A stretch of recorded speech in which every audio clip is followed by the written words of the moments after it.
त्यावर आई नसल्यावर काय फरक जाणवतो. अरे येऊ द्या ना दिवाळीचा सण, येऊ द्या ना दिवाळीचा सण, दिवाळीचा सण येऊ द्या. येऊ द्या ना तुम्ही अक्षय तृतीया, येऊ द्या ना तुम्ही रक्षाबंधन, हा येऊ द्या. आणि ज्या दिवशी दिवाळीचा सण आला, मुलगी आईला फोन करते, आई उद्या येते बरं का ग, हे आई उद्या येते हा, हो मा. सकाळी राहील बरं का. आईला किती आनंद वाटतो महाराज, आईला किती आनंद वाटतो.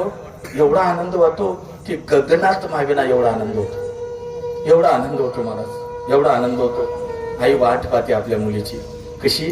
चातक नावाचा पक्षी आहे ना, तो फक्त वरचं पाणी पितो.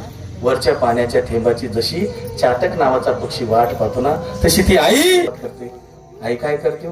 माय प्लास्टिकच्या पिशव्या गोळा करते. एखाद्या प्लास्टिकच्या पिशवीमध्ये तांदूळ भरते, एखाद्या प्लास्टिकच्या पिशवीमध्ये डाळी साळी भरायला सुरुवात